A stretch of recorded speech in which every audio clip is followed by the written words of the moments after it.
शब्द। तुझे भरोसा नहीं ना, तो फिर जा अपने कमरे में जाकर देख। तेरे पलंग के नीचे तुझे तेरी माँ की हड्डियां मिलेंगी। प्रभात दौड़कर अपने कमरे में जाता है और अपने पलंग के नीचे देखता है। वहां पर सचमुच एक कंकाल पड़ा हुआ था और उसके शरीर पर जो कपड़े थे वो प्रभात की माँ के थे। क्या बात है, आज तो आप सुबह से ही बहुत बिजी हैं।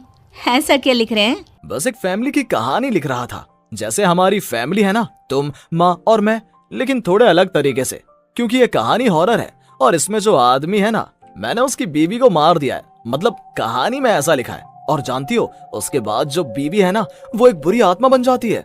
क्या बेटा, इस तरह की डरावनी कहानियां क्यों लिखता है तू? जानता है ना, हम जो सोचते हैं, जो लिखते हैं, हमारा दिमाग पूरा दिन वैसा ही होता रहता है। माँ, परेशान होने वाली क्या बात है? राइटर हूँ मैं, मेरा तो काम है कहानियां लिखना। और वैसे भी ये सिर्फ एक कहानी है माँ, कोई सच नहीं है। उसके बाद कुछ दिन बीत जाते हैं। एक रात प्रभात को अपने ऑफिस से लौटने में देरी हो जाती है। रात के लगभग 12 बजे हुए थे। प्रभात जैसे ही अपने घर पहुंचता है, उसने देखा कि उसकी पत्नी दुर्गा डाइनिंग टेबल पर उसका इंतजार कर रही है। आ गए आप? कब से आपका इंतजार कर रही थी। देखिए ना, खाना भी ठंडा हो गया है। अरे दुर्गा, आज तुमने अपने इतने लंबे लंबे बालों को खोलकर क्यों रखा है? तुम तो हमेशा अपने बाल बांध कर रखती हो। वो क्या है ना प्रभात, जब इंसान अपनी जिंदगी से मुक्त हो जाता है ना, तो उसे दूसरे सारे बंधन खोल देने चाहिए। इसलिए मैंने अपने बालों के बंधन भी खोल दिए। ये तुम किस तरह की बातें कर रही हो? तुम ठीक तो हो? मैं बिल्कुल ठीक हूँ प्रभात। अच्छा चलो खाना खाओ। वो क्या है ना दुर्गा, मुझे भूख नहीं है।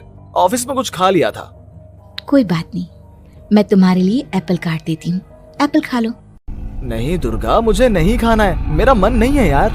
तभी अचानक से दुर्गा अपने हाथ में एक बड़ा सा चाकू लेकर प्रभात पर हमला कर देती है। प्रभात अपने आप को बचाने की कोशिश करता है। आज मैं तुझे नहीं छोड़ूंगी, तुझे अपने साथ लेकर जाऊंगी अपनी दुनिया में। ये क्या बोल रही हो तुम? तुम्हारा दिमाग खराब हो गया है। आखिर तुम हो कौन? दुर्गा अपनी गर्दन टेढ़ी करते हुए बोलती है। मैं दुर्गा हूँ, तुम्हारी पत्नी। ध्यान से देखो मेरी आंखों में। प्रभात बुरी तरह से डर जाता है और घबराहट में वो चाकू अपनी पत्नी के पेट में मार देता है। उसकी पत्नी की वहीं के वहीं मौत हो जाती है और उसकी चीख की आवाज सुनकर उर्मिला दौड़ते हुए बाहर आती है। ये तूने क्या किया प्रभात? तुमने अपनी पत्नी का खून कर दिया, लेकिन तू तो उसे बहुत प्यार करता था बेटा। तूने बहू को क्यों मार डाला? माँ, ये आपकी बहू नहीं थी, इसके अंदर कोई बुरी आत्मा घुसाई थी। मैं नहीं जानता ये सब कैसे हो गया, लेकिन वो मुझ पर हमला कर रही थी, मुझे मारने की कोशिश कर रही थी। माँ, मैंने कुछ नहीं किया। ये तूने क्या कर दिया बेटा? दुर्गा ने मुझे कहा था कि वो तेरी कहानी को उस कैरेक्टर की तरह एक्टिंग करके तुझे डराने की कोशिश करेगी। अरे वो तो तेरे साथ मजाक कर रही थी। हे भगवान, ये क्या हो गया? इसका मतलब दुर्गा। लेकिन माँ, मैंने जो कहानी लिखी थी उसमें भी ऐसा ही हुआ था। उस औरत ने अपने पति के साथ मजाक किया और गलती से उसके पति ने उसके पेट में चाकू मार दिया। मेरी कहानी सच कैसे हो सकती है?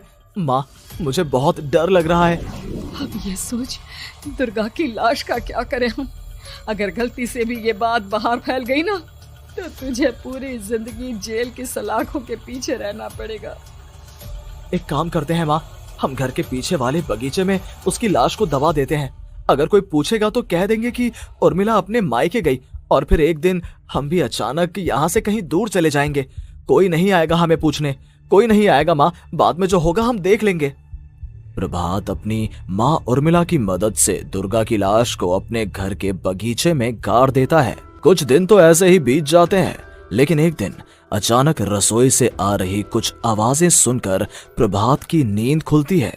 प्रभात ने देखा कि वहां पर एक लंबे बालों वाली औरत दूसरी तरफ चेहरा करके खड़ी हुई थी। कौन है? कौन है वहां पर? अरे कौन हो तुम? मैं दुर्गा हूँ प्रभात। क्या हुआ, मुझसे इस तरह के सवाल क्यों कर रहे हो तुम? तुम दुर्गा नहीं हो सकती। दुर्गा तो... प्रभात, मैं तुम्हारी पत्नी हूँ, तुम मुझे कैसे भूल सकते हो? 4 दिन के लिए मायके क्या चली गई? तुम तो मुझे भूल ही गए।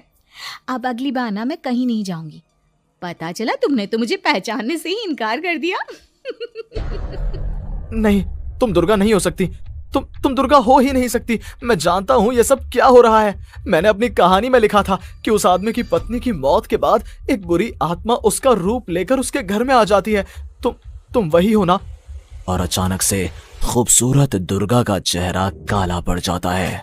उसकी आंखें लाल हो जाती हैं और पूरे शरीर पर बाल, लंबे नुकीले नाखून, उसके दोनों पैर उल्टे हो जाते हैं और बेहद डरावनी आवाज में वो चिल्लाकर कहती है, बुरी आत्मा, मेरा खून करके मुझे अपने ही घर में गाड़ कर तू मुझे बुरी आत्मा कह रहा है? मैं तुझे छोड़ूंगी नहीं। और अचानक से प्रभात के घर में बेहद डरावनी आवाजें गूंजने लगती हैं। घर में चारों तरफ बहुत सारी बुरी आत्माएं नजर आने लगती हैं। प्रभात घबरा कर अपनी माँ को आवाज देता है, माँ कहाँ है आप? जल्दी आइए माँ, देखिए ना ये सब क्या हो रहा है। प्रभात ने देखा कि अचानक से उसकी माँ कमरे से दौड़ कर आती है। क्या हुआ प्रभात? और ये लोग कौन है? इन सब की गर्दन टेढ़ी क्यों है? इनके बाल खुले हुए। प्रभात, ये सब लोग तो मुझे मरे हुए नजर आ रहे हैं। हाँ माँ, ये सब लोग मरे हुए ही हैं और ये ठीक वैसा ही हो रहा है जैसा मेरी कहानी में हुआ था। लेकिन मेरी कहानी के हिसाब से तो आप भी। अचानक से उर्मिला का रूप बदल जाता है। वो भी एक डरावने साए की तरह बन जाती है और बेहद डरावनी आवाज में चिल्ला चिल्ला कर कहती है, मर गई तेरी माँ। जानता है, कल रात जब तू सो रहा था ना, तो मैंने उसके शरीर का सारा खून पी लिया। अब बस हड्डियां बची है उसके शरीर में। नहीं, ऐसा नहीं हो सकता। ऐसा बिल्कुल नहीं हो सकता। मेरी माँ नहीं मर सकती। तुझे भरोसा नहीं ना? तो फिर जा, अपने कमरे में जाकर देख। तेरे पलंग के नीचे तुझे तेरी माँ की हड्डियां मिलेंगी। प्रभात दौड़कर अपने कमरे में जाता है और अपने पलंग के नीचे देखता है। वहां पर सचमुच एक कंकाल पड़ा हुआ था और उसके शरीर पर जो कपड़े थे वो प्रभात की माँ के थे।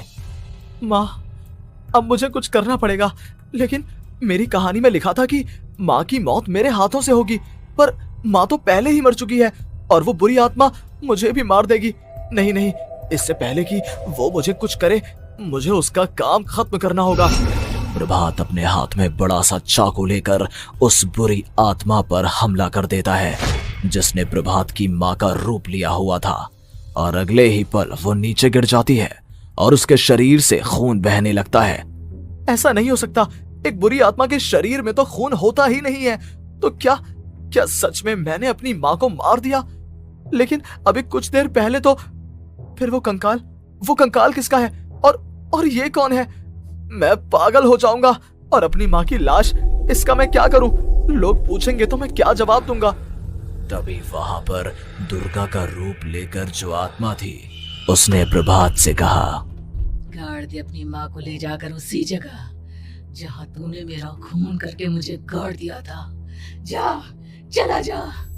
घबराया हुआ प्रभात पागलों की तरह अपनी माँ की लाश को लेकर बगीचे में गाड़ देता है। प्रभात की हालत पागलों जैसी हो जाती है।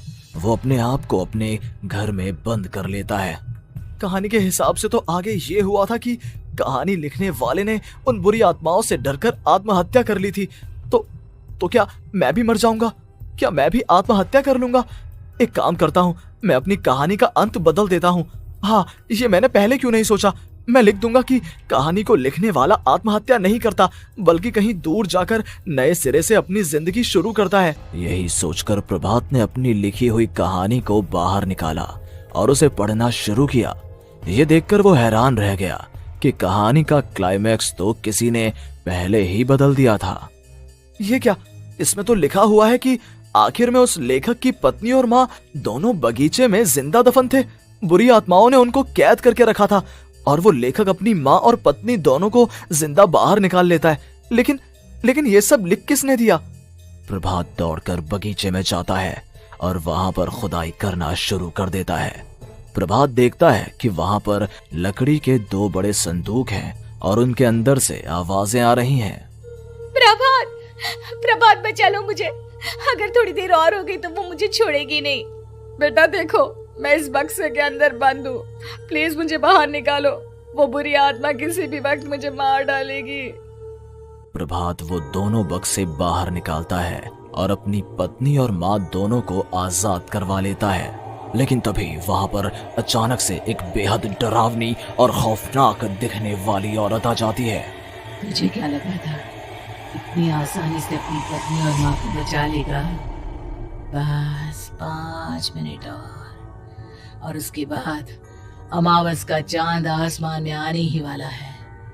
लेकिन तूने इन दोनों को बाहर निकाल लिया, अब तुझे मरना होगा। नहीं, मैं जानता हूँ मैं नहीं मरूंगा, और अब आगे क्या करना है ये भी मुझे पता है। प्रभात, ये बहुत खतरनाक है, हमें मार डालेगी। प्रभात, चलो यहाँ से। नहीं दुर्गा, अब मुझे अच्छी तरह से पता चल चुका है कि इस बुरी आत्मा से हम कैसे पीछा छुड़वा सकते हैं।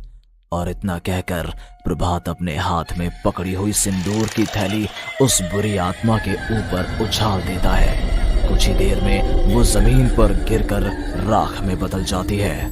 ये सब क्या हो रहा था बेटा? ये सब तुम्हारी लिखी हुई इस कहानी की वजह से हुआ है ना? नहीं माँ, पहले मुझे भी ऐसा ही लगा, लेकिन बाद में पता चला कि बरसों पहले हमारे इस बगीचे की जमीन के अंदर किसी को जिंदा गाड़ दिया गया था, और बस उसी औरत की आत्मा हमें परेशान कर रही थी। उसी ने मेरे शब्दों में जान डालकर उस कहानी को जिंदा कर दिया था। मुझे माफ कर दो प्रभात, मैंने आपकी कहानी के साथ छेड़छाड़ की थी और उसे बदल दिया था। माफी मांगने की जरूरत नहीं है दुर्गा, तुम्हारे उस बदलाव की वजह से ही आज हम सब जिंदा हैं, क्योंकि आखिर में कहानी में वो हुआ जो तुमने लिखा था।